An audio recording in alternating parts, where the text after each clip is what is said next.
Iya, Bu Busari, gimana suara saya jelas berarti ya? Jelas. Alhamdulillah ya, Bu Busari, Damang Bu Sari. Alhamdulillah Teh. Gimana Teteh sehat? Alhamdulillah Bu, sehat-sehat.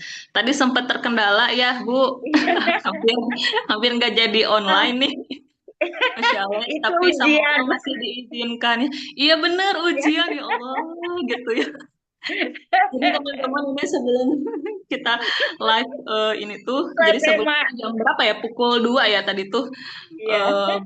Bu Sari tuh ngeinfoin kalau kayaknya bisa jadi nggak jadi nih kita live-nya karena di tempat Bu Sari tuh padam gitu ya Ya, listrik. Masya Allah. Oh ya, bentar Bu. Nikmat ya. Aduh, kapan tali budak kamu.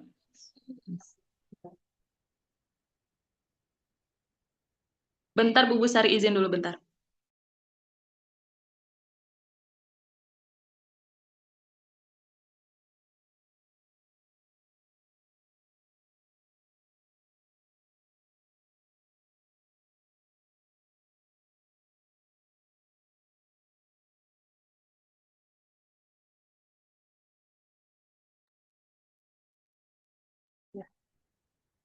Ya, Masya Allah gitu ya, bener banget. Jadi pas kita mau live itu ternyata ada gitu ya aja ujiannya dari Allah ya buat mengetes mungkin ya Bu ya seberapa apa ya seberapa tawakalnya lah gitu ya dalam setiap proses kita menyediakan edukasi ini gitu ya Bu ya. Baik mungkin di awal sebelum kita menyediakan acaranya, terus di tengah-tengah proses menuju gitu ya, menuju acaranya gitu ya, Masya Allah. Dan sekarang juga ya, ketika Allah mengizinkan kita berlangsung nih, acara kajian pada malam hari ini, ya kita harus tetap tawakal semuanya atas izin Allah ya, kita bisa berkesempatan sama Bu Saria untuk mendapatkan ilmu insya Allah ya hakikatnya ilmu itu datangnya dari Allah ya perantaranya mungkin dari Bu Busari dan Saung Ta'aruf ya gitu ya barangkali Bu Busari udah siap ya insya Allah Siap. sudah siap ya untuk menyampaikan ilmu pada malam hari ini. Baik teman-teman mungkin kita awali sama-sama semuanya dengan membaca basmalah ya Bismillahirrahmanirrahim. Ya. Ya, mangga untuk Bu Busari waktu dan tempatnya dipersilahkan. Hatur nuhun Teh atas kesempatannya. Eh, Suara saya terdengar ya? Alhamdulillah. Terdengar indah. Insya Allah. Iya. Bismillahirrahmanirrahim. Assalamualaikum warahmatullahi wabarakatuh. Alhamdulillah. Waalaikumsalam warahmatullahi wabarakatuh. Alhamdulillahillazi arsala rasulahu bil huda wa dinil haqqi liyudhhirahu ala dini kullihi wa kafa billahi syahida. Asyhadu alla ilaha illallah wa asyhadu anna Muhammadar Rasulullah. Bagaimana kabarnya Akang Teteh, Ibu Bapak? Sehat semua? Ya, mudah-mudahan ya dengan ikut kajian ini insya Allah ya dalam kondisi yang prima, ya dalam kondisi yang fit, dalam kondisi yang jasadnya, ruhnya gitu ya hadir di dalam forum ini gitu ya. Salawat dan salam kita curahkan ke baginda alam Rasulullah Shallallahu Alaihi Wasallam karena perjuangan beliaulah ya sampai saat ini kita bisa menikmati iman Islam gitu ya dengan bebas, ibadah dengan bebas gitu ya tanpa harus ada rasa takut gitu ya, tanpa ada rasa takut di depan kita ada senjata yang menodong kita untuk beribadah gitu kan ya. Kita harus syukuri itu. Apapun kejadiannya, apapun kondisinya, tetaplah kita bersyukur gitu. Karena apa? Karena dengan bersyukur berarti kita itu ingin mendekatkan diri kepada Allah. Ini temanya luar biasa ya menurut saya, luar biasa sekali. Ini kepikiran lagi nih ya, tim ta'aruf ini. Apa namanya alasan gitu ya, alasan Allah gitu kan ya memberi ujian. Sebenarnya ujian itu apa sih ya gitu kan ya. Yang harus kita pahami apa sih sebenarnya ujian itu gitu kan. Apakah cuma zaman kita aja gitu yang mengalami ujian gitu kan ya. Apakah ujian ini menjadi satu kebiasaan gitu kan ya, atau memang ya Allah mah seneng aja gitu ngasih ujian atau bagaimana gitu kan ya. Nah ini butuh pensikapan gitu kan ya dari dalam diri kita bahwa ternyata yang namanya ujian itu adalah satu sunatullah, bagian dari satu sunatullah. Berarti ujian ini dari dulu sudah ada ya. Dari ketika Nabi Adam diciptakan sampai sekarang gitu kan ya. Ujian itu akan selalu ada gitu. Nah itu kan ada di dalam Al-Quran gitu kan ya. Di surat Al-Baqarah gitu kan ya. Ayat 214 itu apa kata Allah di situ? Janganlah kamu mengira bahwa kamu itu akan masuk surga. Tuh berangan-angan masuk surga aja gitu kan ya kata Allah. Kalau bahasa Sunda nama ulawaka ngomong gitu ya, jangan berangan-angan gitu sebelum gitu kan ya kata Allah, sebelum adanya ujian dan cobaan gitu kan ya, padahal belum datang gitu kepadamu cobaan sebagaimana yang menimpa orang-orang terdahulu. Siapa orang-orang terdahulu ini gitu kan ya, yaitu golongan orang-orang solihin, syuhada, sodikin gitu ya, para nabi udah pasti gitu kan ya. Nah, ini berarti orang-orang terdahulu yang harus kita contoh itu yang tadi gitu yang dia para nabiin gitu, para sodikin, syuhada, solihin gitu kan ya seperti itu. Jadi berarti yang namanya ujian itu memang sudah sunatullah, bakal ada gitu. Dan itu memang Allah izinkan apapun kejadiannya itu Allah mengizinkan itu terjadi gitu kan. Berarti kita yang apa namanya, yang harus siap gitu kan ya untuk ketika kita berajam gitu di dalam rahim ibu gitu kan ya, bahwa kita itu siap untuk lahir ke dunia, ya berarti kita siap dengan segala konsekuensinya itu kan ya seperti itu. Nah itu kan ada di surat yang lain juga gitu kan, ada beberapa gitu di surat Al-Baqarah juga di 155 gitu kan ya. Dan sesungguhnya kami akan menguji kamu tuh dengan sedikit ketakutan, kelaparan, kekurangan harta, jiwa dan buah-buahan gitu kan ya, dan diberikannya kabar gembira kepada orang-orang yang sabar. Keren ya. Ini Masya Allah gitu menurut saya ya. Jadi kita tuh pasti di sini sudah ngalami lah. Pasti ada yang sudah ngalami ketika ada rasa takut, ada rasa kelaparan gitu kan ya. Walaupun mungkin kelaparannya itu beda ketika Rasulullah diboykot ya. Rasulullah itu diboykot sama 3 tahun. Kita mah barangkali sehari juga belum tentu ya gitu kan ya. Tapi pasti akan pernah ada masa itu ketika kita diuji dengan rasa takut, rasa lapar gitu kan. Kekurangan harta gitu. Kekurangan harta ini kan banyak gitu kan ya. Kemudian jiwa gitu kan ya. Buah-buahan berarti makanan gitu kan ya. Nah, tetapi bagi Allah ketika manusia atau makhluknya gitu kan ya, terutama manusia, ketika dia bersabar dengan ujiannya, maka kabar gembira buat orang yang sabar itu apa? Pahala yang besar gitu kan ya. Pahala yang besar itu apa? Surga gitu kan ya. Gitu.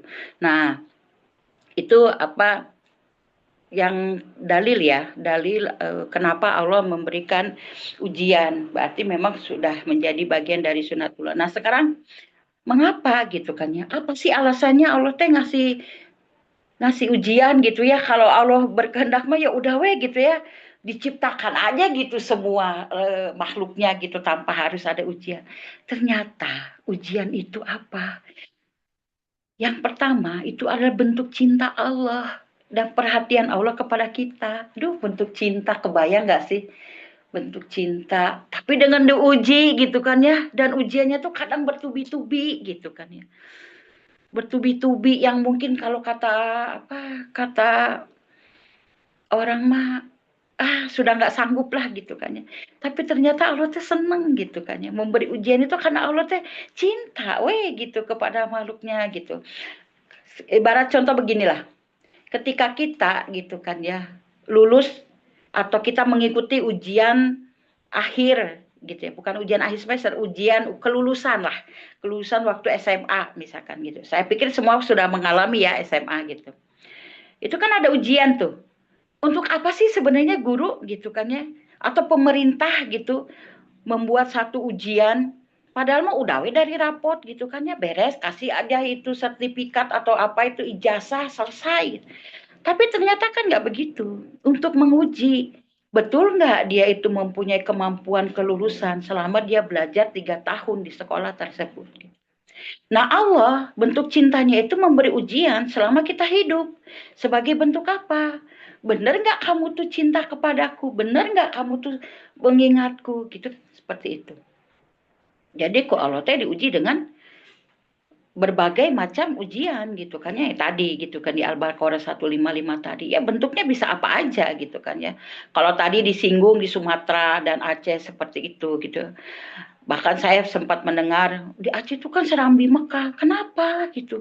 Kalau menguji seperti itu gitu. Ya mungkin kalau kita ada di situ kita nggak akan sanggup. Tapi mereka itu adalah orang-orang hebat, itu adalah orang-orang yang terpilih gitu kan ya untuk menerima ujian itu gitu kan.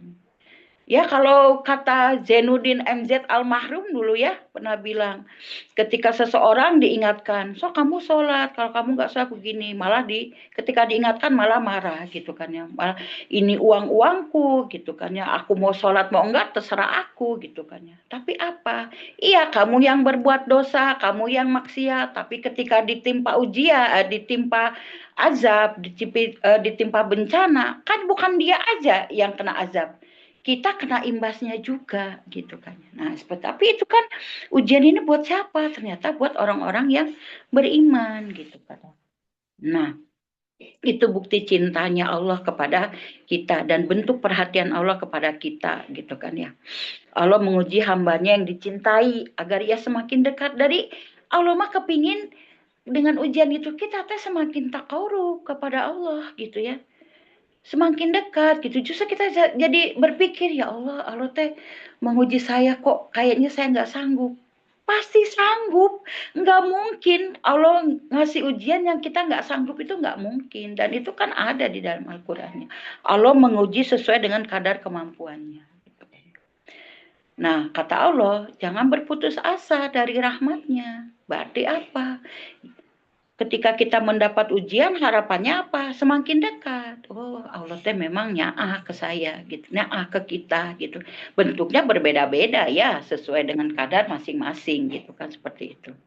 Nah, ini ada satu hadis gitu kan ya, yang kata ini diriwayatkan oleh Tirmidzi ya. Kata hadis ini mengatakan sesungguhnya jika Allah mencintai suatu kaum, maka Allah akan menguji mereka.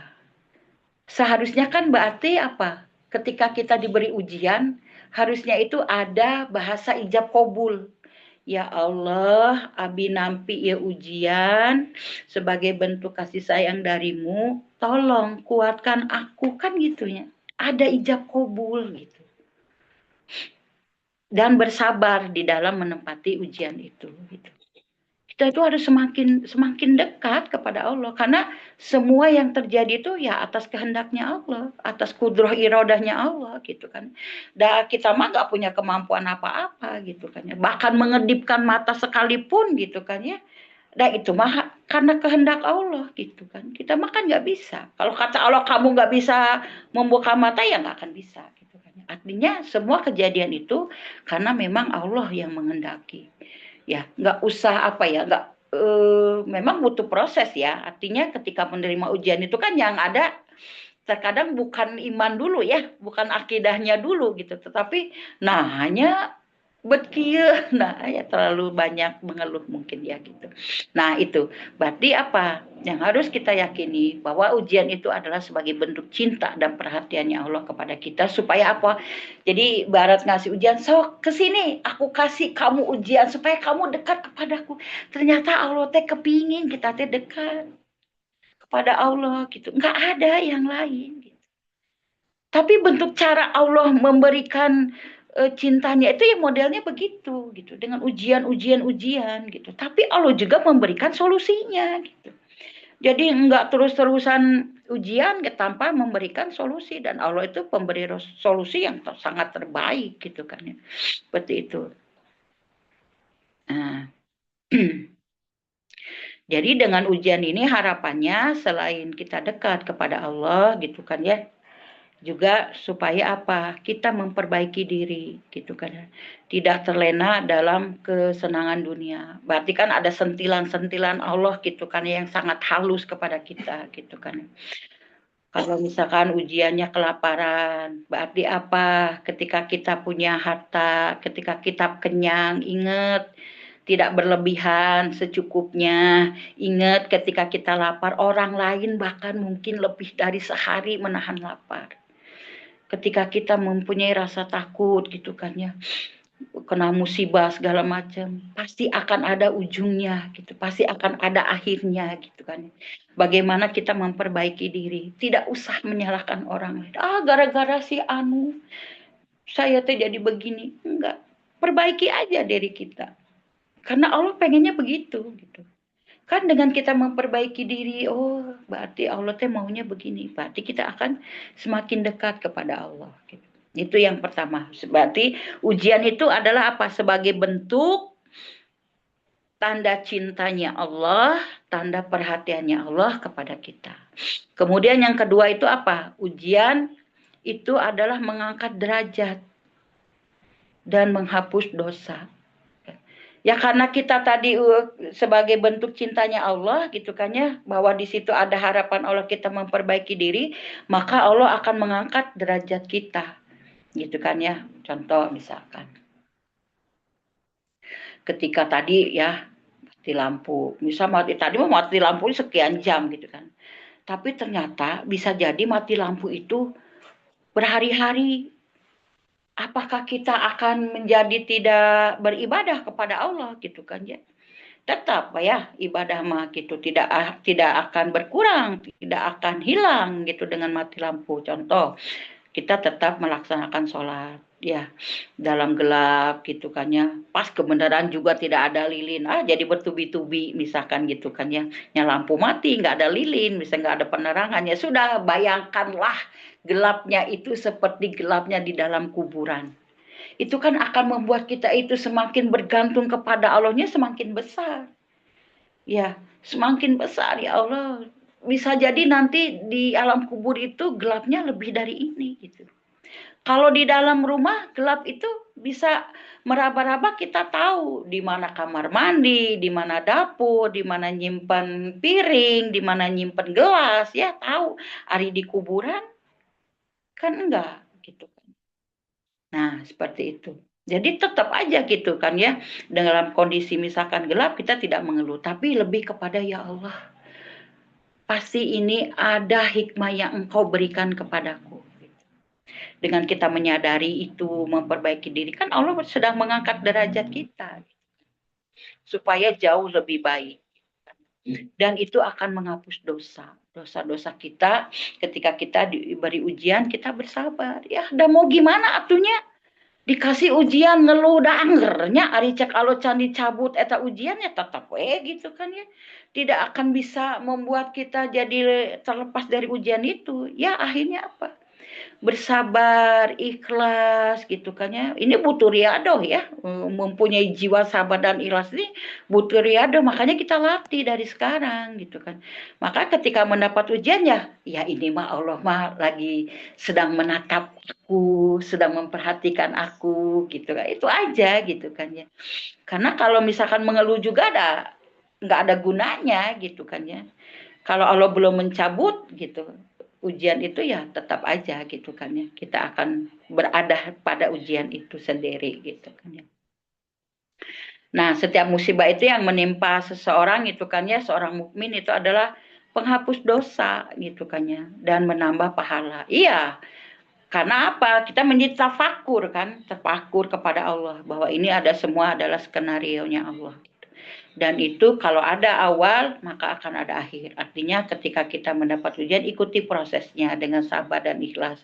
Maka Allah akan gitu kan mencabut ujian itu. Berarti kita itu apa? Akan lulus dengan ujian itu gitu. Ingin ya kita akan lulus dari ujian. Tahunya lulus seperti apa? Kita lebih lebih takarub kepada Allah gitu kan, lebih sensitif gitu, karena dengan ujian yang datang itu kita sudah tidak lagi kenapa ya bet ke aku, nah hanya bet kia, udah nggak seperti itu. Nah itu adalah salah satu tanda orang itu akan lulus ujian gitu. Nah ini ada hadis juga gitu ya yang diriwayatkan dari Bukhari dan Muslim, itu katanya tidaklah seorang muslim tertimpa kesusahan, sakit, kelelahan, atau kesedihan, bahkan duri yang menusuknya, kecuali Allah menghapus sebagian kesalahan karenanya. Ya, hadisnya ada ya. Artinya ya semua itu kan karena Allah gitu kan. Jadi kita mah kalau kita apa ya, meyakini hidup ini adalah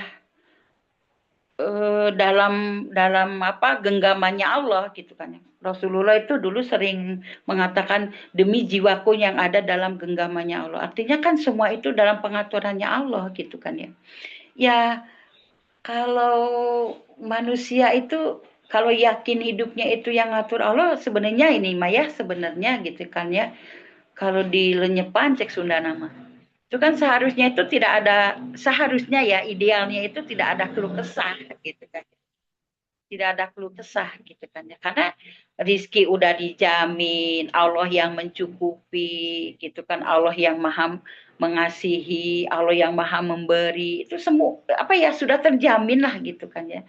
Cuma terkadang keyakinan kitanya itu yang kadang nggak bulat gitu kan, ada bengkok dikit gitu. Nah itu kan yang akan memberi peluang apa godaan setan masuk gitu kan ya. Nah, itu kan berarti apa? Semuanya karena izinnya Allah gitu, apapun yang terjadi gitu ya. Nah, seharusnya gitu kan ya ujian untuk seorang mukmin harusnya naik level ya spiritualnya gitu. Berarti apa? Lebih gitu kan ya. Ibadahnya itu, ubudiahnya itu bisa jadi memang lebih gitu kan ya seperti. Nah, itu juga butuh proses ya. Butuh proses yang panjang gitu kan ya, tergantung dari kemauan diri gitu. Apakah betul-betul gitu kan ya dengan ujian ini dia bisa gitu kan ya dengan sabar dan ikhlas menjalaninya gitu kan ya, maka dia akan naik level, dan itu hanya Allah gitu kan yang tahu dia naik level yang mana gitu kan ya. Dan kita bisa juga mengukur ya barangkali gitu kan ya secara tanpa kita sadar, tapi bisa jadi orang lain yang melihat gitu kan ya perubahan-perubahan dalam diri kita gitu. Nah, kemudian selanjutnya alasan Allah memberi ujian itu apa sih gitu kan. Ternyata ujian itu membuktikan keimanan. Nah, itu tadi ya di surat Al-Baqarah surat 214 ya. Bahwa belum dikatakan apa jangan mengatakan kamu itu beriman gitu kan ya sebelum kamu itu diuji gitu kan. Nah, ini Allah itu ingin melihat gitu kan ya siapa yang betul-betul gitu kan beriman, dia siapa yang eh, apa yang hanya sekedar mengaku-ngaku beriman gitu kan ya. Ada bahasa begini,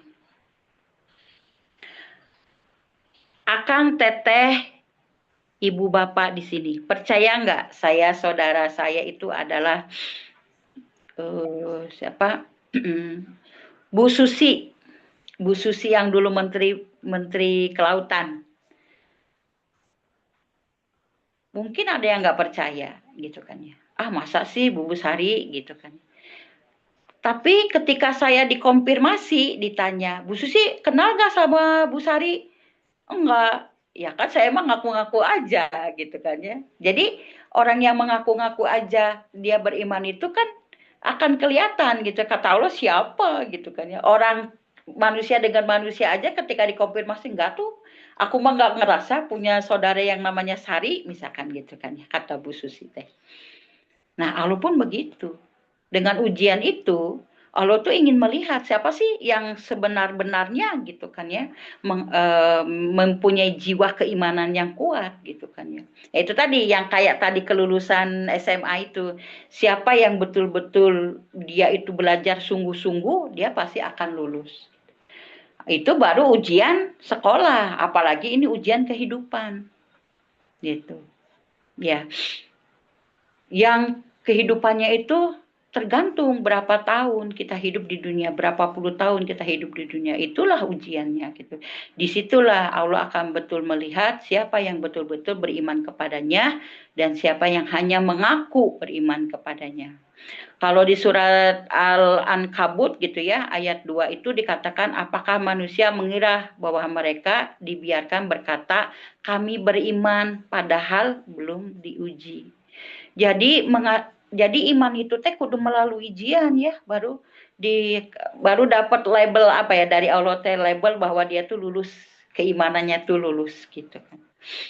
Jadi alasan Allah memberikan ujian kepada kita itu sebagai bentuk apa? Sebagai bentuk bukti keimanan kita kepada Allah.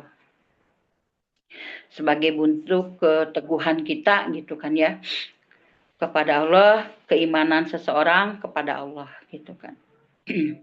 Kemudian alasan yang lainnya itu apa? Membentuk kepribadian dan kekuatan jiwa. Nah, ini biasanya kan kalau dapat ujian itu, kalau kita tidak nerima ini sebagai takdir dan Allah, itu kan biasanya menjadi apa ya? Menjadi justru menjauh ya, menjauh kepada Allah, ibadah jadi malas gitu kan ya. Nah, itu kan tidak terbentuk kepribadiannya gitu kan ya. Kalaupun terbentuk berarti lebih menjauh gitu kan ya dari Allah gitu kan ya, dan tidak menjadi kekuatan iman gitu, kekuatan jiwanya gitu kan. Harapannya itu dengan ujian itu maka terbentuklah jiwanya menjadi jiwa yang apa, menjadi orang yang soleh gitu kan ya, yang tidak berkeluh kesah terhadap apapun yang Allah takdirkan kepada dirinya gitu, dan itu makin membuat dia itu jiwanya itu semakin kuat gitu ya, semakin kuat gitu.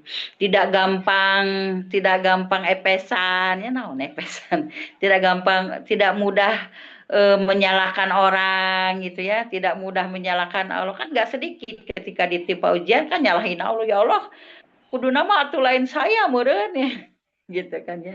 Nah, itu kan banyak terjadilah di sekitar kita yang kita tidak tahu gitu kan ya. Nah, seharusnya dengan ujian itu menjadikan kekuatan jiwa buat kita gitu kan ya. Kita tuh akan semakin kuat ditimpa berbagai apa itu cobaan, ujian, jiwa kita tuh semakin kuat seharusnya gitu kan ya. Kenapa? Karena backingnya aja Allah langsung gitu kan ya. Kenapa harus menjadi cengeng lah kalau bahasa ini mah gitu ya. Kalau kita melihat sejarah para nabi gitu kan ya, di zaman Rasulullah lah gitu kan ya. Kalau saya suka baca apa kisah Sayyidina Hussein, Sayyidina Hasan gitu kan ya, kan kematiannya tuh kematian yang sangat melukai hati lah ya, melukai hati umat muslim, umatnya Rasulullah gitu kan ya.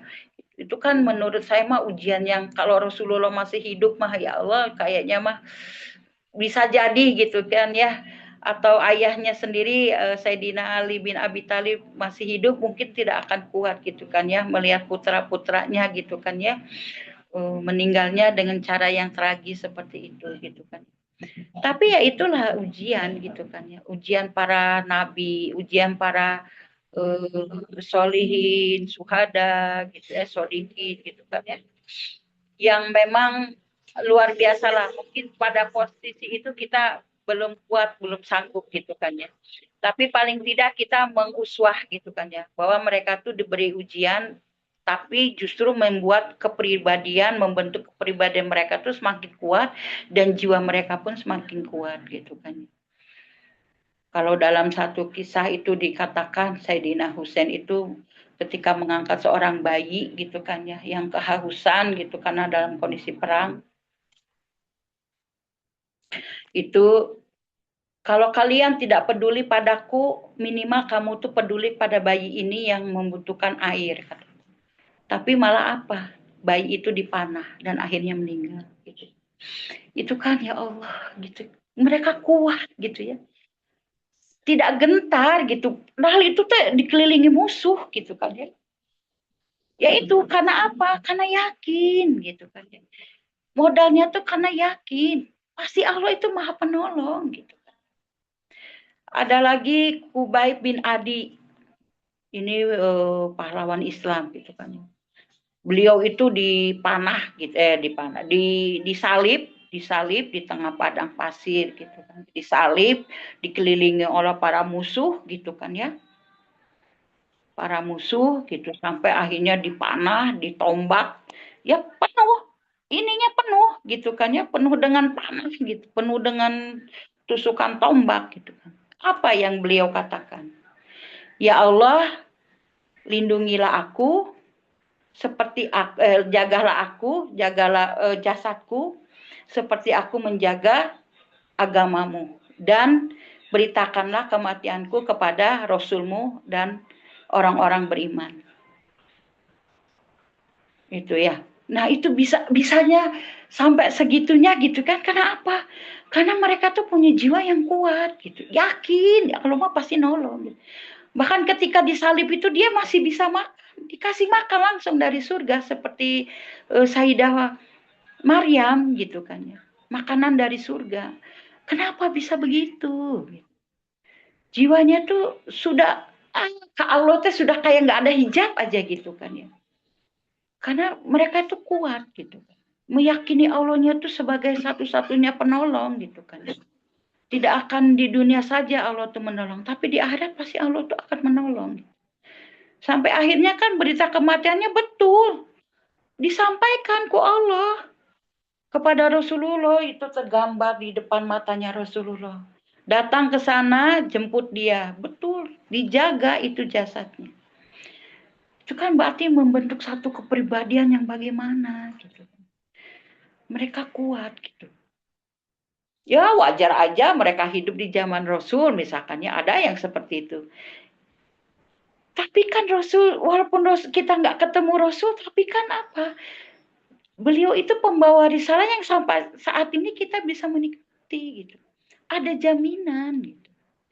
Jaminan dari Allah dan Rasul itu kan lebih kuat gitu. Nah itu kan. Jadi harapannya gitu kan ya.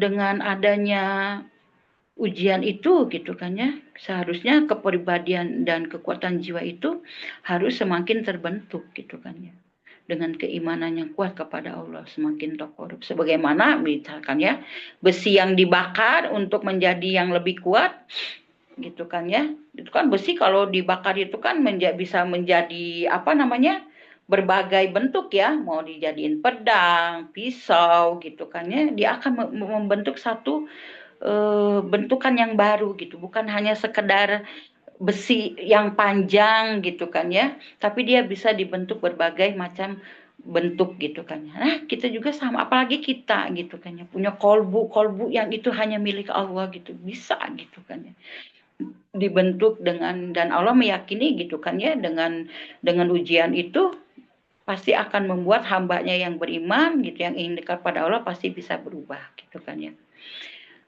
Apalagi gitu kan ya, manusia gitu ya, diuji itu agar lebih matang, agar lebih sabar, bijaksana gitu kan ya. Tanpa ujian manusia itu tidak akan tumbuh. Iya gitu kan ya. Jadi kalau hidup tidak ada ujian tuh lempeng we gitunya, tanpa memahami tujuan hidup mau kemana gitu. Kalau misalkan tidak ada ujian, ya udah we gitu kan, hidup tuh semaunya gitu. Kalau tidak ada ujian gitu kan ya, tidak ada hikmah yang akan Allah berikan. Nah, kemudian alasan yang berikutnya, kenapa Allah memberikan alasan untuk adanya ujian, yaitu mengingatkan bahwa dunia bukan tempat kenyamanan abadi.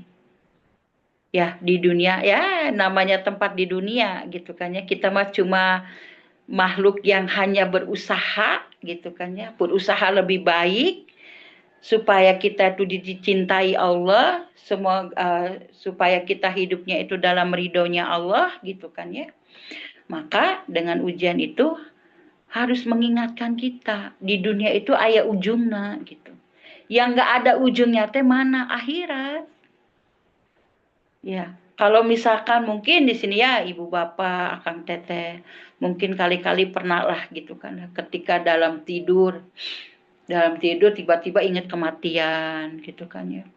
kemudian ketika bangun tidur ingat kematian gitu. Itu kan sebenarnya sinyal-sinyal dari Allah gitu kan. Supaya apa?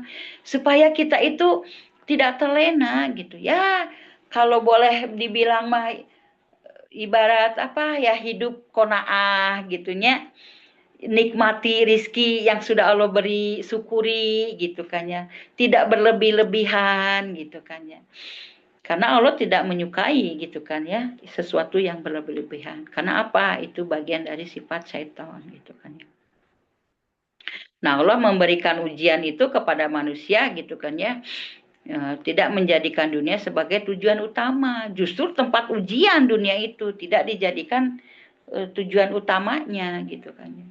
Supaya dengan kita diberi kehidupan di dunia itu menjadi ladang pahala gitu kan buat kita gitu, buat kembali nanti kepada Allah dan buat kita lebih dekat kepada Allah gitu kan ya.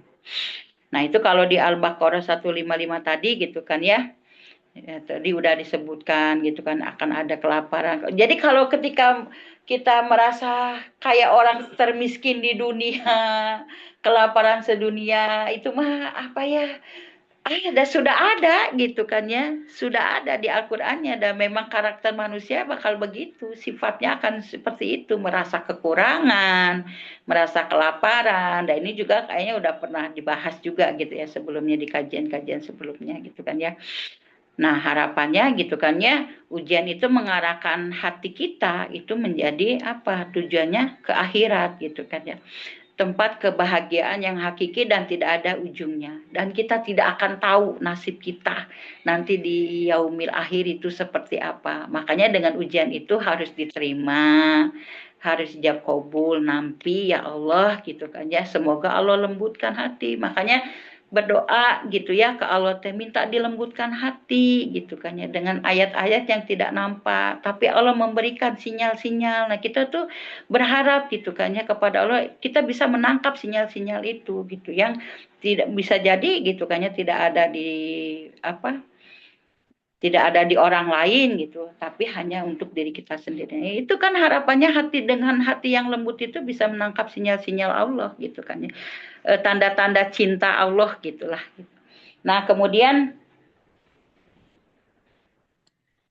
alasan selanjutnya kenapa Allah memberikan ujian itu apa? Jalan para nabi dan orang soleh. Nah, berarti lamun kita diuji sama, berarti pas kita teh umatna Rasulullah ya. Da para nabi wae diuji, orang-orang soleh wae diuji, para suhada wae diuji, para sadikin juga diuji. Maknya atuh kita teh nggak mau diuji gitu kan ya. Berarti ya itu tadi bagian dari sunatullah ya. Para nabi aja diuji, jadi nggak usah lebay lah, nggak usah lebay teh asa merasa pang menderita anak gitunya, tuh ya. Contoh begini, kenapa Rasulullah itu ketika dalam kandungan ayahnya meninggal. Ketika usia 6 tahun ibunya meninggal. Besar sedikit kakeknya meninggal. Udah diasuh sama pamannya gitu kan, ujiannya beda lagi. Bertubi-tubi Rasulullah teh ujian. Kenapa Allah teh kok begitu mempersiapkan seorang Muhammad kecil gitu kan ya untuk menjadi seorang nabi dan rasul di kemudian hari dengan diambil orang-orang yang disayanginya. Padahal Rasulullah itu masih butuh kasih sayang. Kenapa? Karena Allah menginginkan ketika Rasulullah itu gitu kan ya, bukan Abi yang dipanggil, tapi ya Allah gitu kan. Jadi kalau kita menghadapi satu musibah atau kematian, ingat Rasulullah itu lebih menderita hanya karena ingin membela kita umatnya. Rasulullah itu ujiannya lebih berat dari kita. Jadi jangan merasa paling berat sedunia gitu kan. Rasulullah tuh dari kecil itu udah diambil gitu orang-orang yang mengasihinya, menyayanginya gitu kan. Karena Allah tuh kepingin dari lisannya Rasulullah hanya mengatakan ya Allah, bukan ya Abi, bukan bapaknya yang harus dia panggil, tapi ya Allah. Supaya semua orang bergantung kepada Allah. supaya semua makhluk Allah itu gitu kan ya, hanya Allah satu-satunya tempat dia bergantung, meminta. Mau minta apa aja minta, ke Allah. Dah Allah maha segalanya, apa yang nggak Allah punya? Nggak ada, semuanya Allah punya. Tinggal kita minta aja, mau nggak kita minta. Ketika dikasih ujian, ya Allah nanti bismillah sabarkan aku. Ikhlaskan aku menerima ini. Minta Allah supaya tetap gitu kan ya, berada dekat dengan kita. Gandeng Allahnya. Jangan ketika senang kita itu melepaskan Allah, begitu kita dapat ujian, Allah, wah menangis-nangis gitu kan. Justru di saat bahagia kita tetap gandeng Allah. Nah, berarti apa? Alasan Allah gitu kan ya, memberikan ujian itu karena ujian juga dialami oleh para nabi dan para orang-orang yang soleh gitu. Apalagi kita lah ya, jaminan surga aja nggak ada gitu kan ya. Sakir ayakna gitu kan ya. Ya, naripna gitu. Perbanyak, tingkatkan ilmu kesolehan, dekatkan diri kepada Allah supaya kita itu lebih sensitif kepada Allah gitu kan. Nah, itu kan menjadi jalan bagi para nabi dan orang-orang soleh gitu kan ya. Karena ujian mereka itu jauh lebih berat dari kita. Jadi kita tuh jangan merasa kita itu orang yang paling menderita gitu ya. Manusia yang paling berat cobaannya menurut hadis riwayat Tirmizi itu adalah para nabi, kemudian yang semisalnya dan yang seterusnya. Yaitu tadi ya solehin, suhada, sodikin, gitu itu paling berat ujian.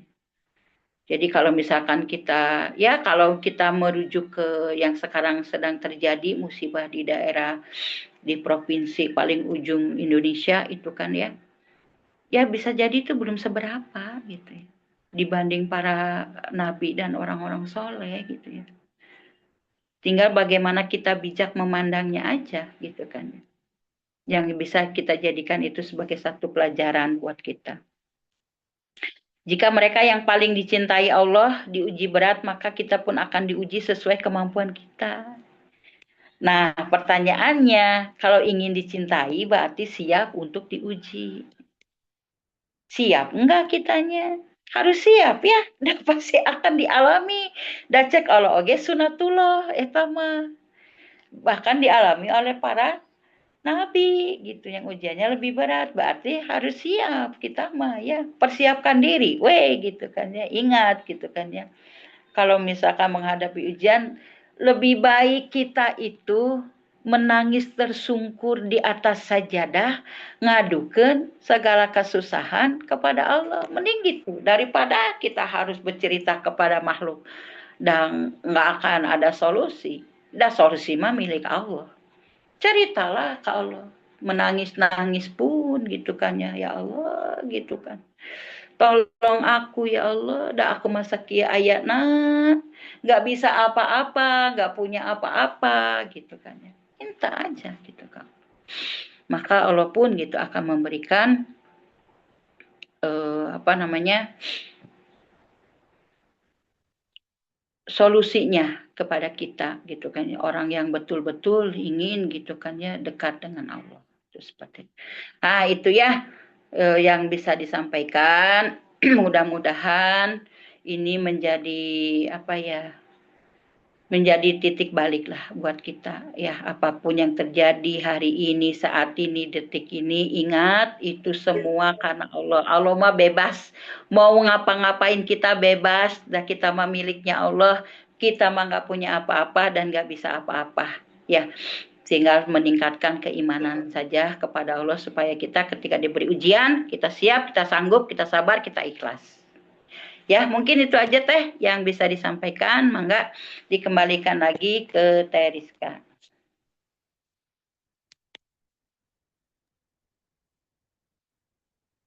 Ya,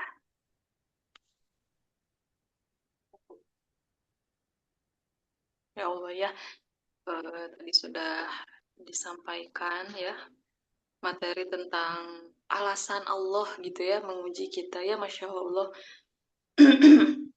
Bu Busari ini jadi pengingat buat kita semua ya gitu, apalagi mungkin yang sekarang kita rasakan gitu ya.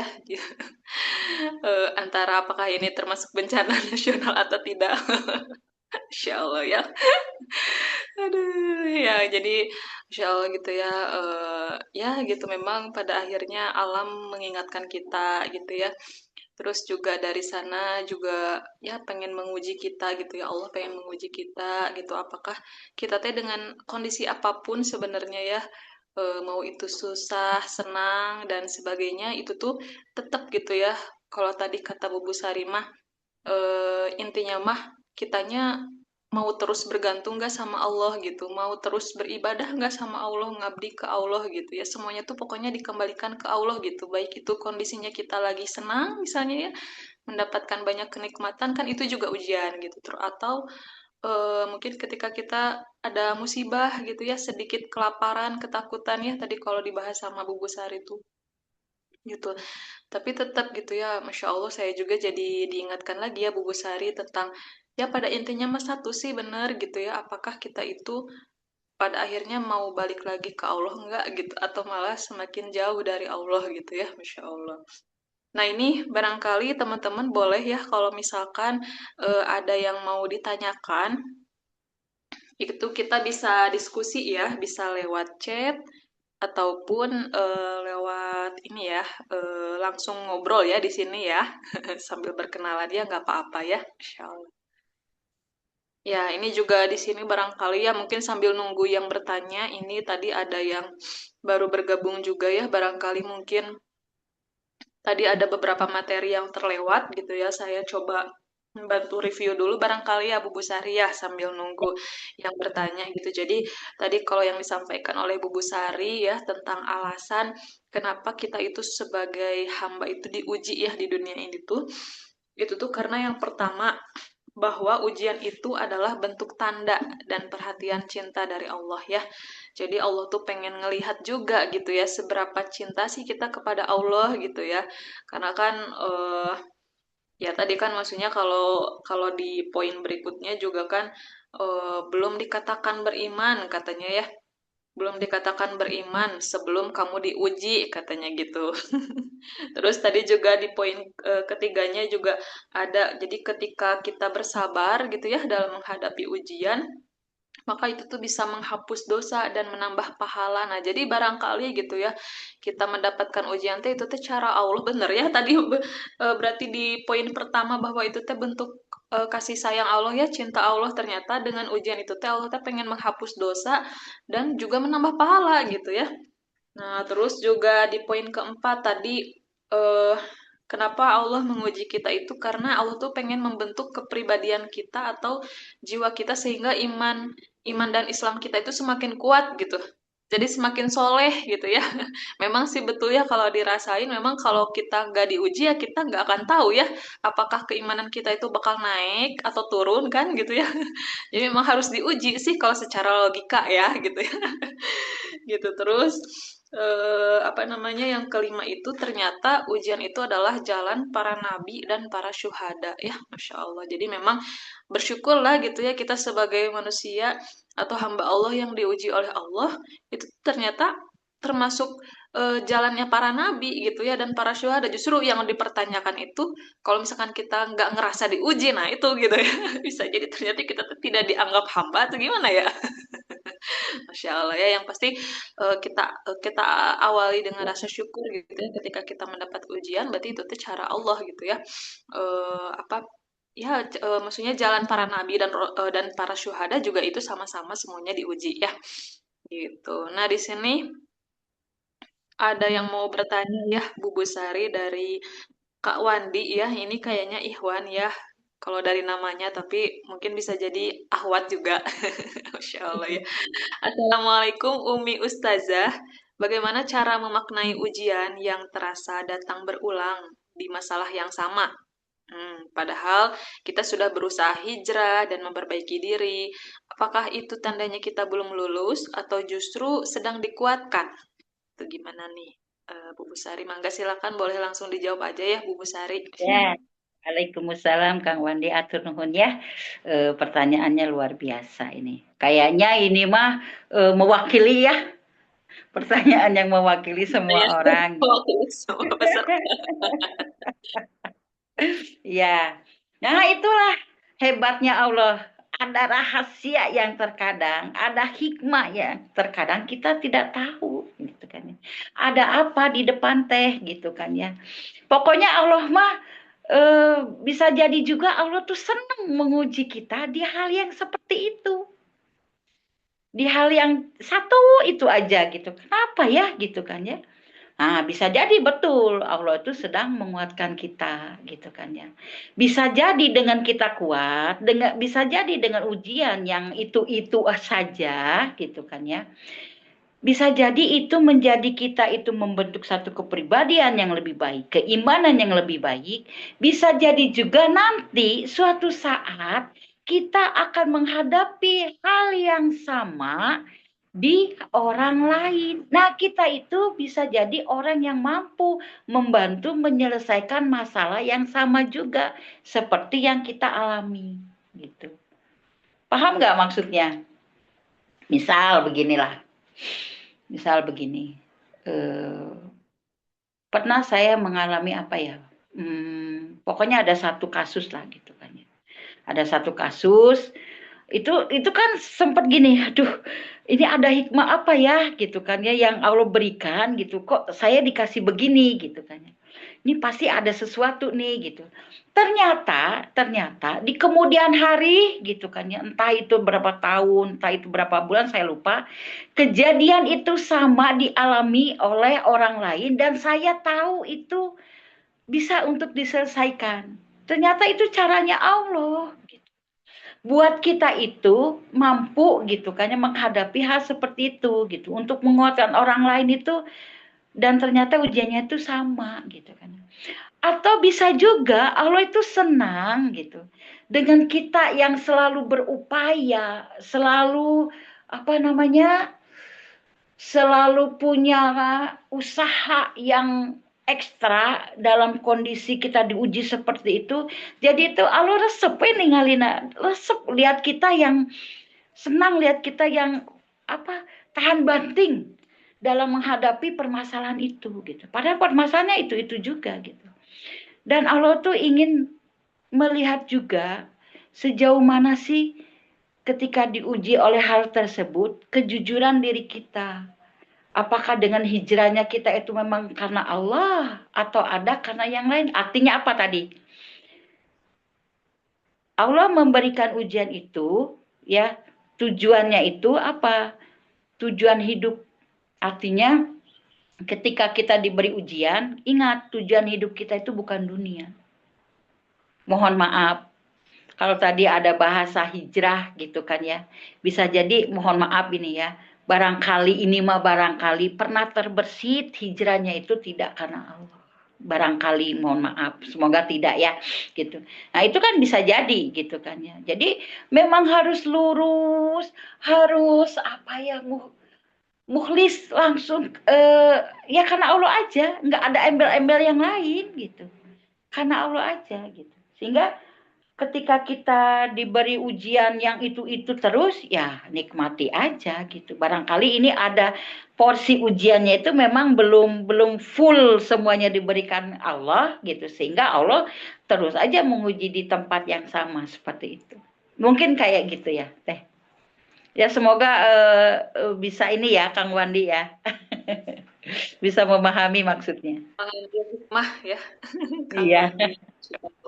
Karena memang banyak banget gitu ya pelajaran yang ingin Allah kasih ke kita gitu ya dari satu ujian aja itu tuh banyak gitu yang bisa kita dan cuman kita yang tahu sebenarnya ya sebenarnya Allah tuh pengennya apa dari kita gitu ya makanya memang perlu untuk kita terus bergantung ya sama Allah ya memohon pertolongan kepada Allah supaya bisa mendapatkan solusi ya Kang Wandi ya.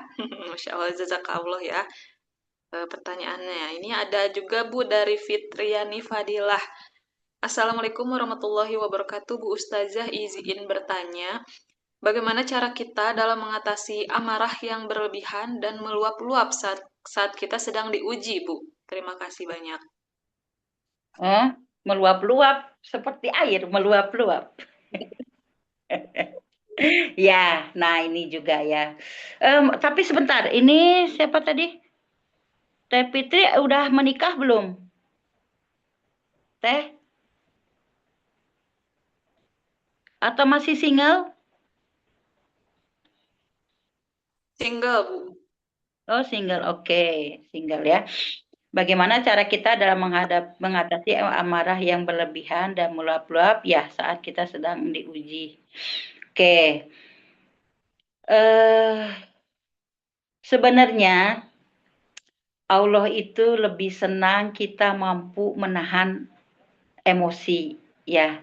Tapi pasti ada ya suatu saat itu meledak gitu ya.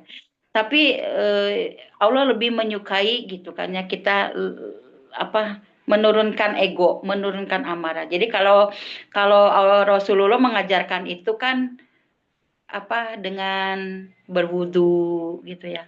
Kalau suamiku mah suka bilang gini, "Ibu daripada marah mending keluar dulu atau diam di dalam kamar." gitu kan. Untuk meredakan emosi tadi gitu kan ya. Jadi Rasulullah mengajarkan berwudu, kemudian sholat, itu untuk meredakan. Atau bisa kita pergi ke kamar gitu kan, atau kita menjauhkan diri gitu kan ya dari kerumunan orang-orang, kita diam dan istighfar. Kalau bisa mah istighfar sampai betul amarah itu reda. Jadi dengan istighfar itu kekuatan istighfar ya. Kekuatan istighfar itu kan sepertinya doa ya, doa supaya kita itu dilindungi dari godaan syaitan gitu kan ya. Nah, di situ kan dengan istighfar itu sampai kita reda, itu sebenarnya kan Allah sedang menurunkan pertolongannya gitu kan. Jadi kita kembali ke apa amarah itu kan sebenarnya sifat ya, ada dalam diri kita yang tidak bisa kita hilangkan ya. Tidak bisa hilangkan, tapi kita harus mampu untuk mengelolanya gitu supaya tidak meletup-letup lah gitu kan ya. Ya itu tadi dengan berwudu, kemudian sholat atau paling tidak menjauhkan diri dari orang-orang atau diam. Diam aja udah diam. Diam tapi kita berzikir atau diam kita istighfar gitu kan ya. Supaya amarah kita itu bisa terkelola dengan baik gitu. Karena kalau amarah itu dibiarkan itu akan pada akhirnya akan membuat kita menyesal betul. Itu suka saya alami dulu ya. Suka teralami lah gitu kan ya. Kalau meletup-letup itu pada akhirnya menyesal sendiri. Apalagi sampai mengeluarkan sumpah serapah, kata-kata yang tidak baik gitu kan ya. Biasanya dalam amarah itu enak gitu mengeluarkan kata-kata yang tidak baik gitu kan ya. Nah, lebih baik kita menghindari gitu atau diam di suatu tempat atau kalau dalam kondisi di rumah di kamar kunci, perbanyaklah istighfar di situ atau pergi berwudu gitu kan ya, resapi setiap air yang mengalir dalam tubuh gitu kan ya. Dosa mata, dosa mulut, ya semuanya diresapi sehingga amarah itu akan mereda dan tetap minta pertolongan Allah supaya amarah kita itu tidak melukai diri kita dan melukai orang lain. Itu seperti itu. Mudah-mudahan terpahaminya Teh. Insya Allah. Semoga bisa membantu ya tadi Teh Fit. Itu Masya Allah. Nah ini ada dari Teh Rina Rahmawati, Bu. Assalamualaikum. Mohon maaf, lahir batin izin bertanya Ustazah. Di Sumatera dan Aceh sedang ada ujian, baik dari iklim silikon maupun yang lain. Gimana sikap kita bila kita pergi ke Sumatera yang sedang terdampak? Apakah kita ke sana itu sedang mencoba menghadapi ujian tersebut gitu ya, padahal di sini tuh sedang aman. Maksudnya menghadapi ke kodo dan kodar yang lain atau beda? Nah, itu gimana gitu. Ini saya rada bingung ini ya maksudnya. Maksudnya Jadi kayak, menghadapi ya. misalkan Ya, kita pengen membantu mungkin ya ke Sumatera, kan sedangkan di Sumatera itu tuh ada musibah kan, maksudnya takut ada susulan lagi. Nah, itu tuh kita tuh sedang menghadapi ujian, apa ya? Apa ya? Ya bukan mengikuti apa sih namanya? Nyamperin, menghadapi nyamperin nyamperin. ujian. Sedangkan kita tadi diberi kenikmatan aman gitu kan di tempat kita sekarang ini, gitu lah Bu ya. Itu tanggapannya gimana? Ya, Oke. Eh, Kesananya kita kan sebenarnya ada tujuan. Yang pertama tujuan kita itu apa, gitu kan ya. Kita kesannya itu mau apa, gitu kan. Kemudian kesananya kita itu kan bisa jadi tafakur, ya. Biasanya kita datang ke lokasi yang terkena dampak, itu kan akan ada satu nilai plus buat kita. Akan menjadi satu oleh-oleh buat diri kita, gitu kan ya. Oleh-oleh yang akan bisa kita persembahkan kepada Allah, apa bentuknya seperti apa? Syukur biasanya. Bentuk rasa syukur itu akan muncul, ya Allah, alhamdulillah aku di sini aman.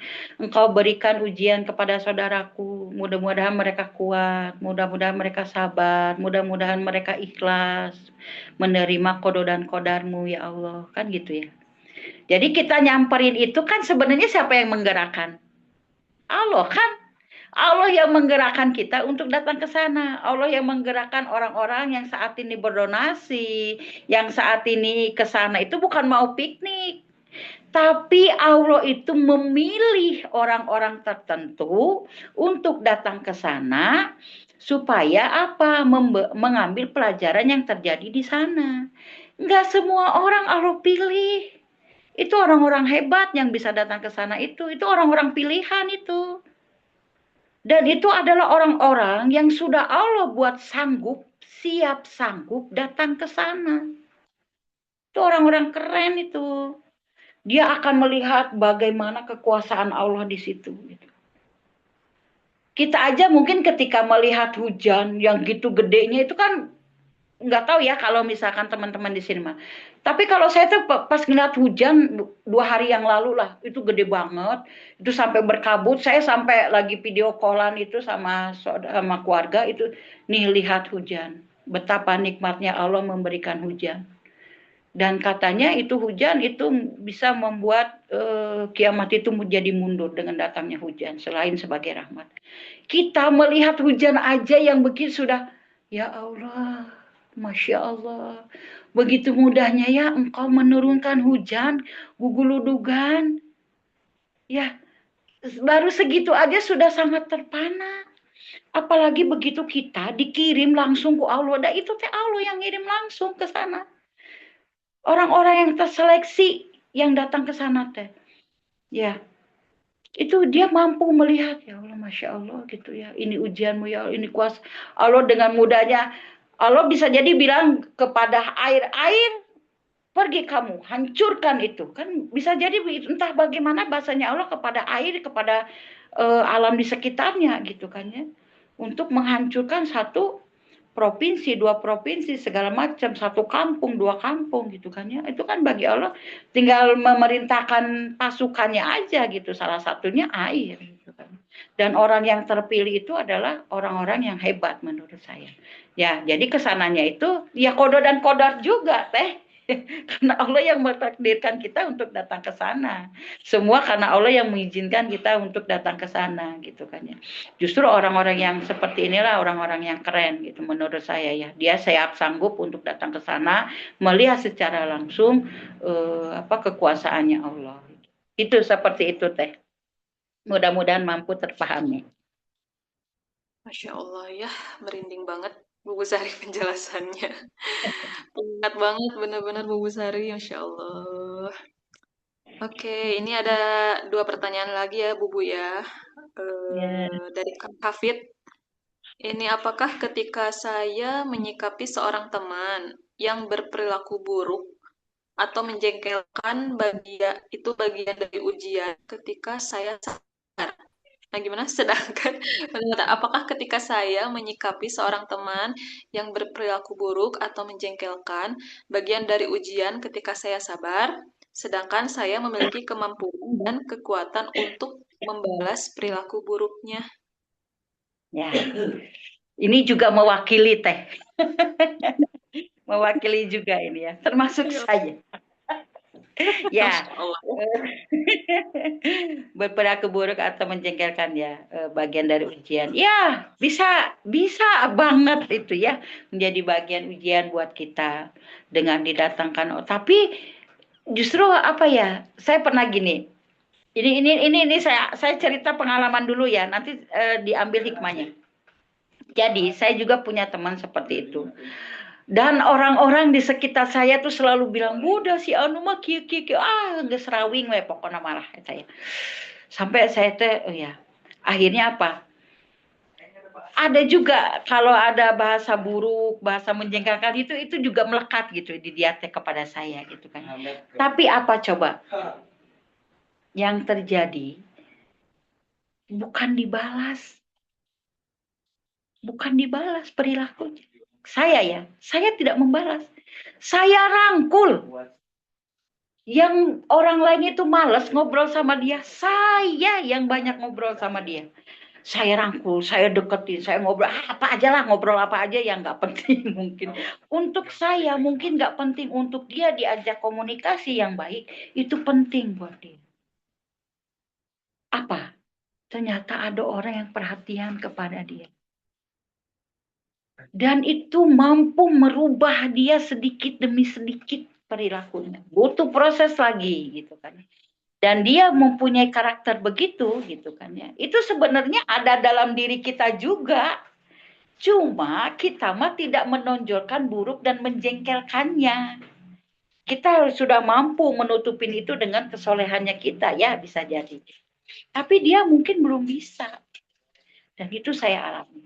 Dengan saya sering ngobrol gitu ya sama dia, ngobrol saya aja pokoknya mah yang kata orang mah nggak penting lah, tapi buat saya ketika saya komunikasi dengan dia itu penting buat kita berdua, dan itu alhamdulillah sedikit-sedikit dia mempunyai apa perubahan lah, perubahan dalam dirinya gitu. Jadi sampai saat ini dia kalau ada apa-apa, "Bu, aku butuh ini ya, nanti gini-gini nanti boleh." Oke. Jadi sekesel apapun saya ketika berhadapan dengan dia, saya suka begini, ya ini mah tapak damalna Allah. Ini yang menjadikan dia seperti itu teh Allah. Gitu. Kalau saya mencela dia, saya mencela penciptanya gitu. Dan dia begitu teh ku Allah oge. Ngapain kita harus istilahnya apa ya? Membalas atau apalah gitu kan ya. Ya kita bagaimana Rasulullah berperilaku gitunya. Ketika orang Yahudi buta yang selalu menghina Rasulullah, tapi ku Allah ku Rasul saya dihuapan gitu, dihuapan sampai kenal betul tangannya Rasulullah, sampai kenal betul gitu kan ya kunyahan makanan yang diberikan oleh Rasulullah gitu kan ya. Ketika diganti oleh Sayyidina Abu Bakar, ya orang Yahudi buta ini tahu itu bukan tangan Rasul.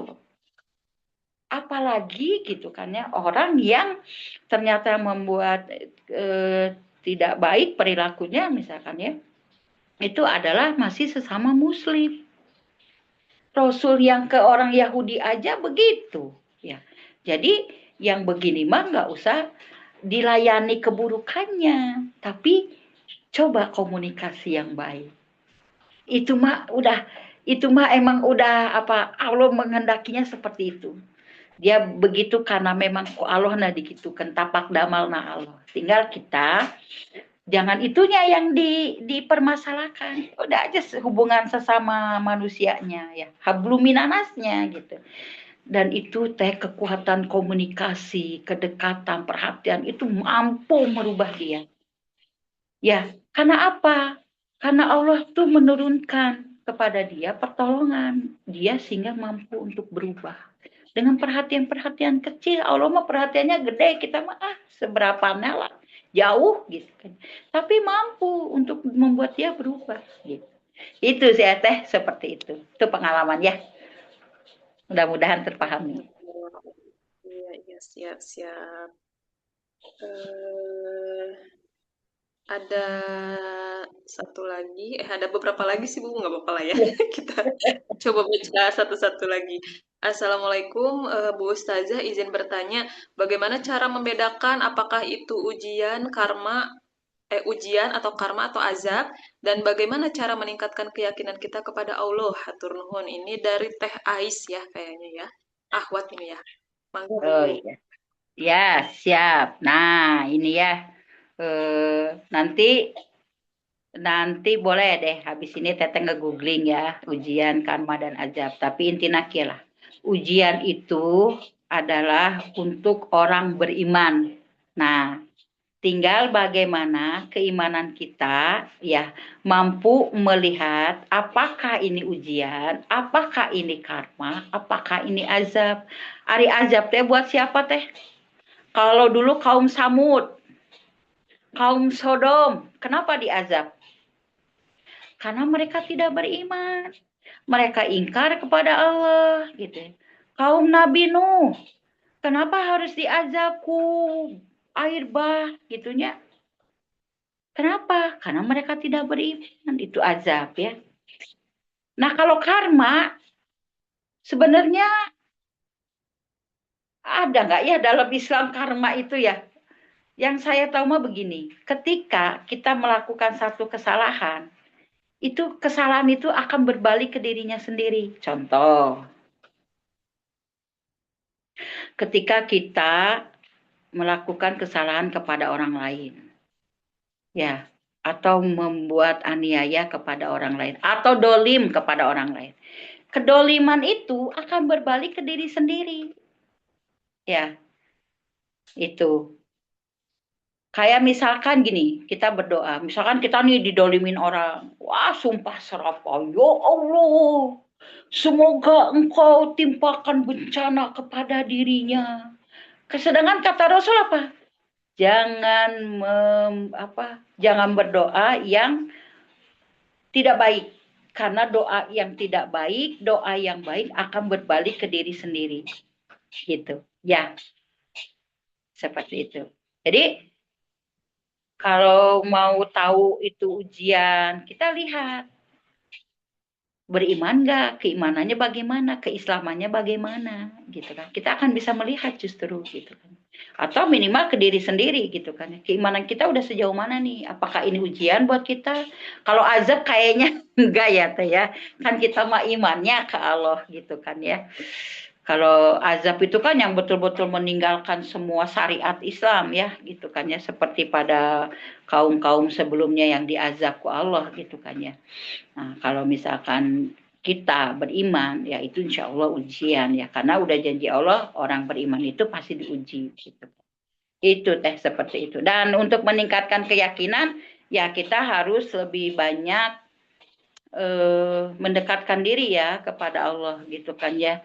Lebih banyak ubudiahnya mungkin ya lebih ditingkatkan, zikir, lebih memperbanyak istighfar gitu kan ya. Karena dengan memperbanyak istighfar itu kita itu akan dilembutkan hatinya teh. Boleh dicoba deh. Perbanyak istighfar. Kalau zikir itu kan lebih banyak kita mengingat Allah. Jadi misalkan beginilah, setiap ada kejadian yang membuat kita nggak enak, kita itu biasanya akan sensi, artinya, ya Allah, aku lagi ditegur nih, jangan-jangan nggak boleh kayak gini. Nah, istighfar kan, langsung istighfar. Ini Allah nggak suka nih, Allah nggak ridho kalau kayak gini, istighfar gitu. Jadi dengan memperbanyak istighfar dan zikir itu membuat hati kita tuh menjadi lembut dan itu akan sensitif. Dengan kejadian yang menimpa kita orang lain itu kita akan sensi, kita akan kayak misalkan gini lah apa ya.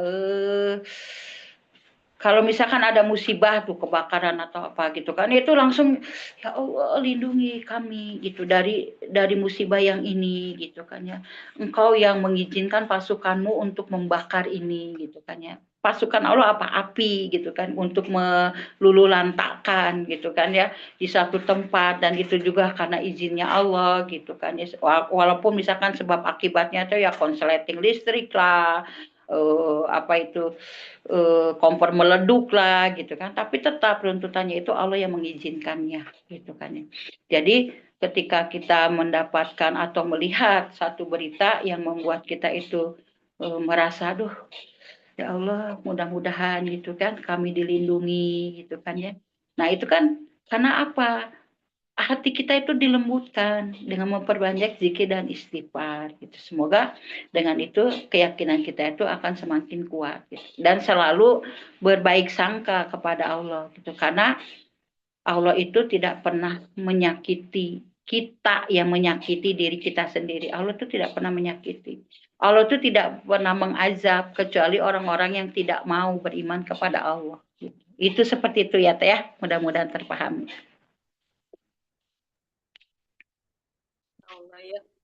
Barangkali mungkin kalau di ayatnya mah musibah itu tuh datang atas perbuatan diri kita sendiri ya, Ya, pokoknya diri betul. gitu. Jadi memang pada akhirnya tadi betul kata Bubu Sari kalau Allah itu memang tidak tidak ada niat untuk mengazab gitu ya, Iya, pasti nggak ada. menguji gitu ya. Ya. Gitu. Justru kayak musibah dan sebagainya ya datangnya dari perbuatan manusia itu sendiri ya, Iya, Masya Allah. betul. Ya ini ada satu lagi tadi Kang Wandi kayaknya belum puas nih pengen nanya lagi Bubu. Ya, mangga. Bubu, bagaimana tanda bahwa Allah sedang mengalihkan ketergantungan kita dari manusia menuju ketergantungan penuh kepadanya melalui ujian? Nah, itu Iya. gimana, Bubu? Ayo, gimana? Ayo. Iya, jadi gini ya. Itu, nah ini perbuatan pekerjaannya setan ya, yang mengalihkan. Oh, setan ini senang banget ya, mengalihkan ketergantungan kita kepada Allah, kepada yang lain ya, berarti makhluk ya. Contoh baru verbal ya, begini. Kan kita itu hidup di zaman yang gampang minjam uang ke bank ya, atau gampang ngeredit lah ya. Ini yang terjadi ya. Saya contohkan yang terjadi di sekitar kita. Allah itu kan sudah menjamin rizki, ya kan, arozak, ya kan. Nah kita itu tempatnya usaha mengupayakan rizki itu supaya kita jemput gitu.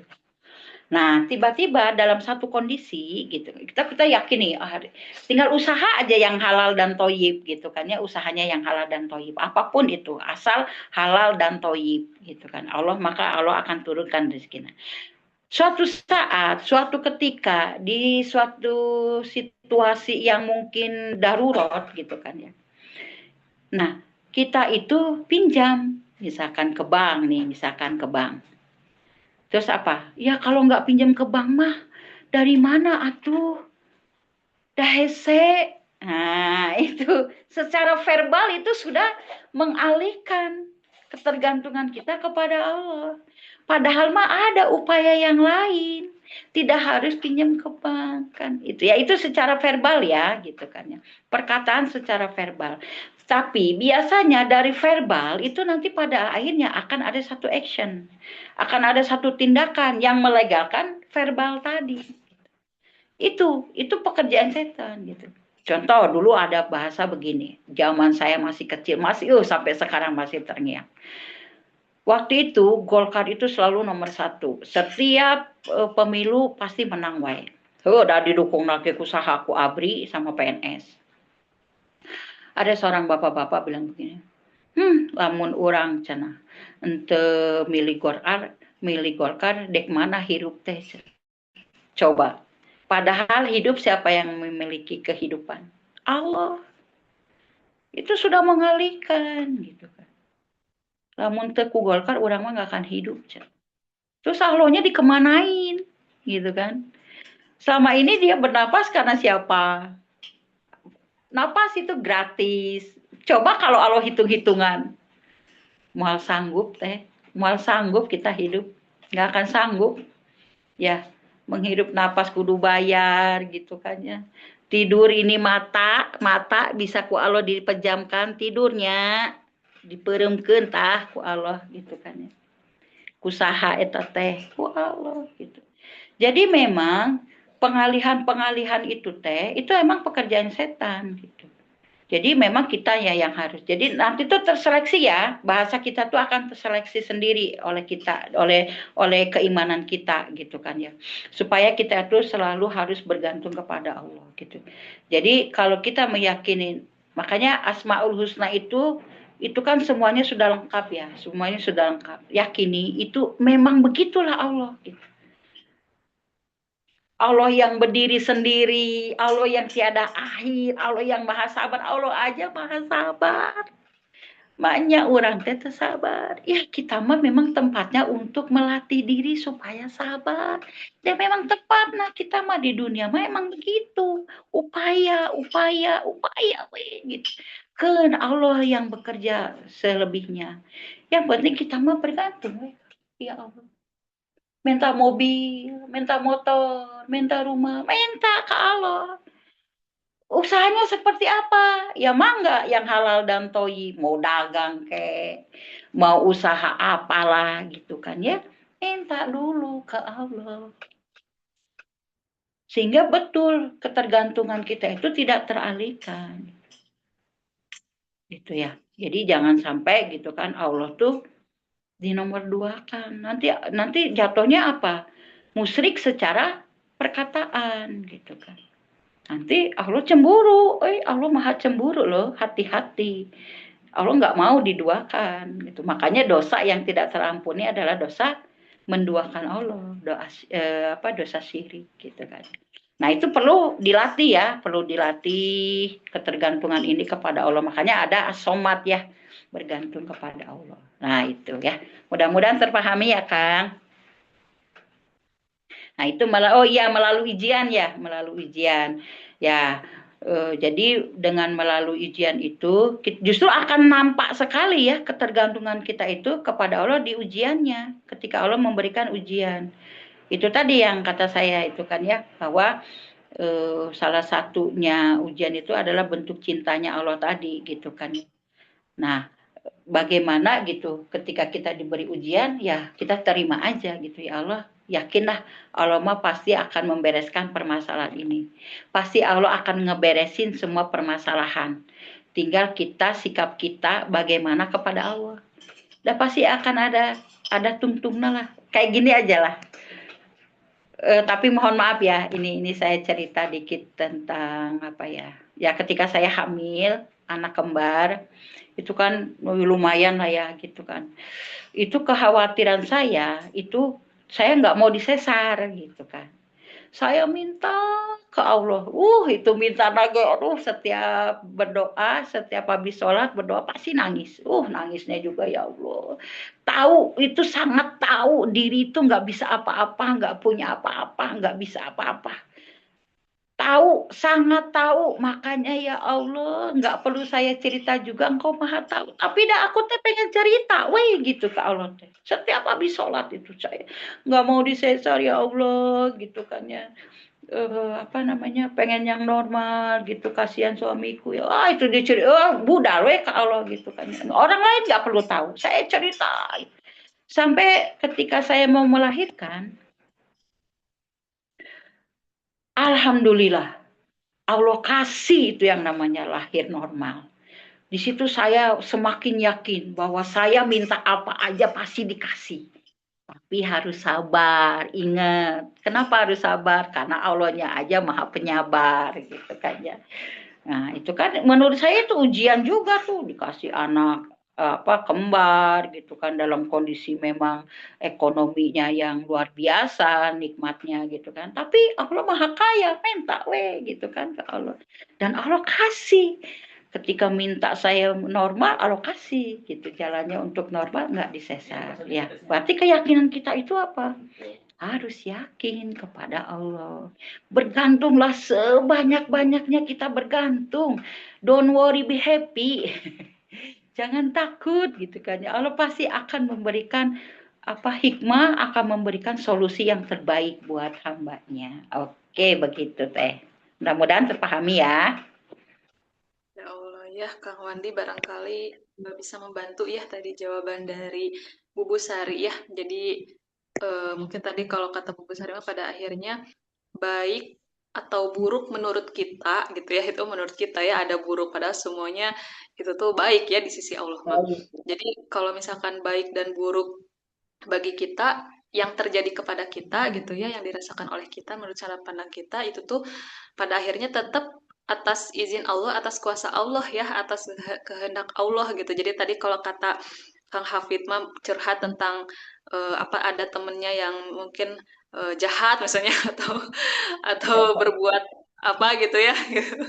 Itu tuh kan sebenarnya yang menterjadikan sesuatu tuh tetap Allah ya, maksudnya yang menterjadikan seseorang itu membenci kita, yang menterjadikan seseorang itu jahat sama kita kan tetap ada kehendak Allah. Nah, mungkin di situ kali ya. Jadi pokoknya gimana caranya secara pandang kita itu apapun itu pokoknya digantungkan dulu kepada Allah dulu gitu ya. Jadi jangan tiba-tiba mungkin kita bertindak di luar kendali juga gitu ya.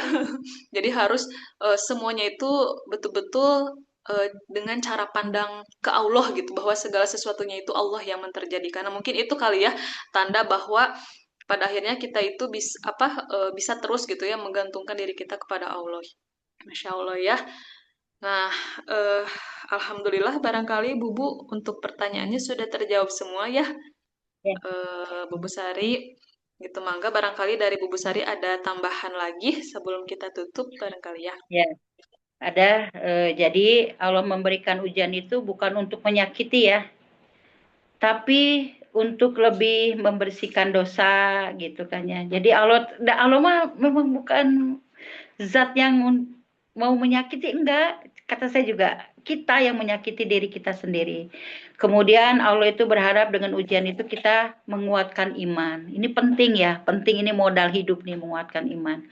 Kemudian semakin mendekatkan diri kepada Allah. Allah tuh senang orang yang mendekatkan diri. Bahkan seperti Allah tuh senang ketika kita berdoa minta apa aja. Allah tuh senang dengan orang yang begitu. Mata sok lebih dekat kepada Allah, lebih dekat. Dan minta apa aja yang kamu mau gitu kan. Kemudian dengan ujian itu ya, kita itu akan dinaikkan derajatnya. Siapa sih yang nggak kepingin ya?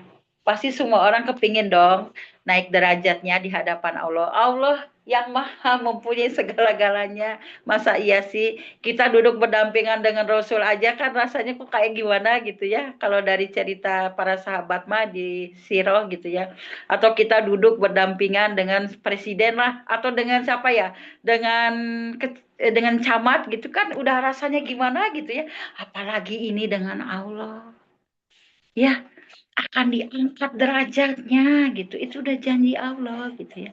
Insya Allah. Makanya sok itu hadapi ujian itu dengan lapang dada gitu ya. Tidak berkeluh kesah. Kemudian apa?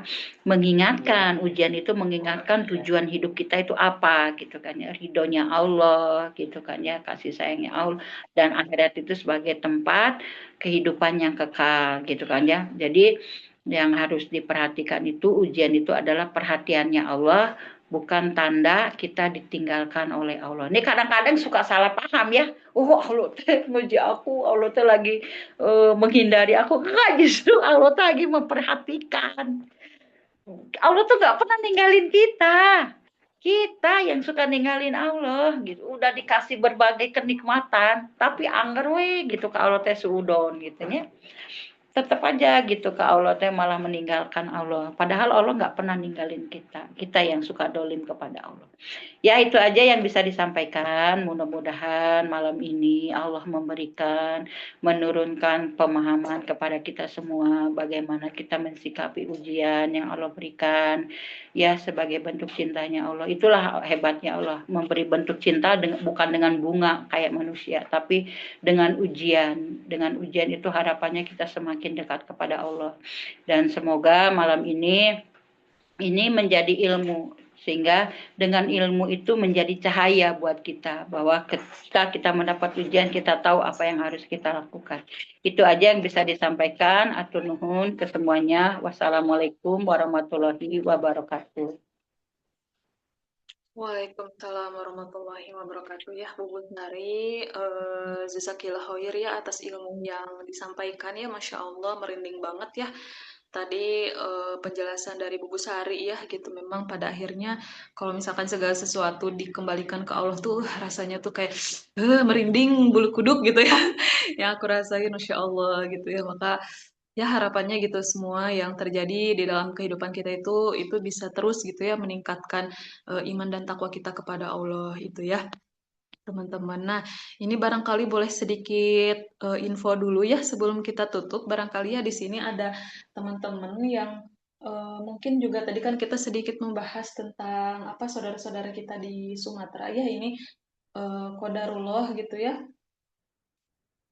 Kita ini juga sedang apa ya membantu gitu ya dari Saung Ta'aruf itu hendak membantu saudara kita di sana gitu ya.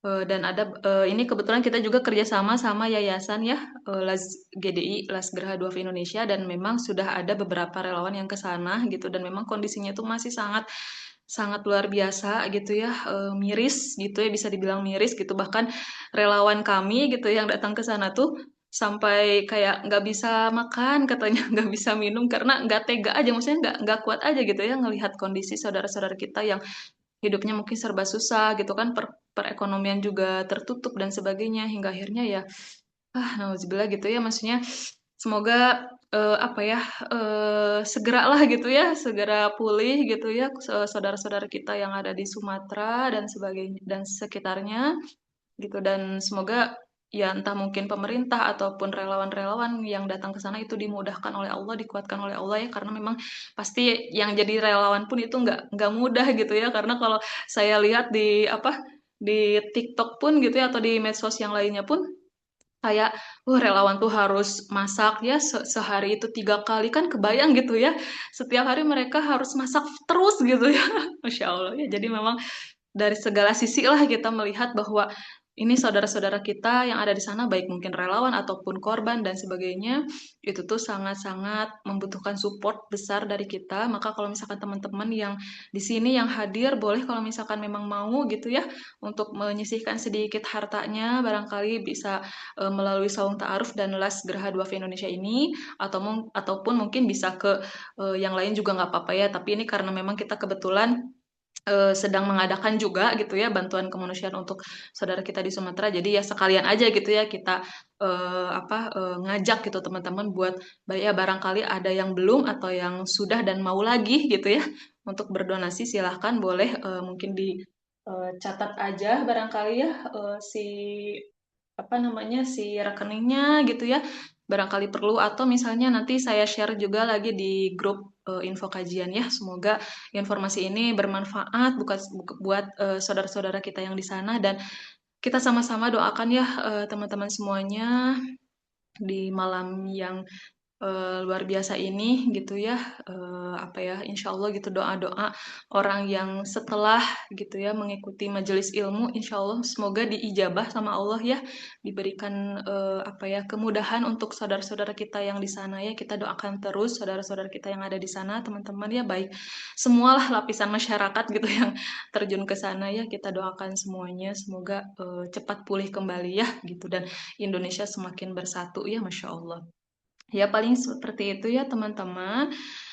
Ini karena sudah malam juga ya, kita tutup saja barangkali forum atau kajian kali ini dengan membaca hamdalah dan istighfar.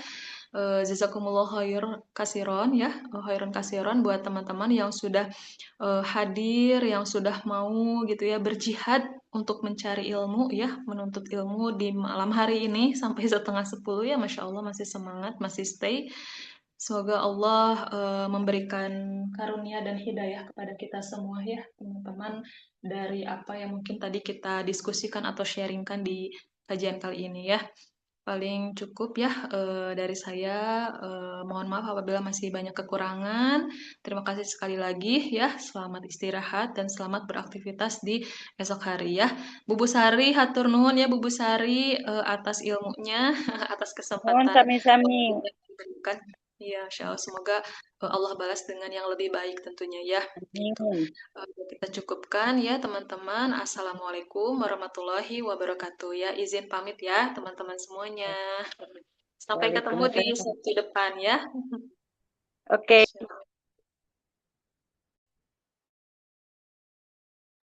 Siap, Kak Wandi ya.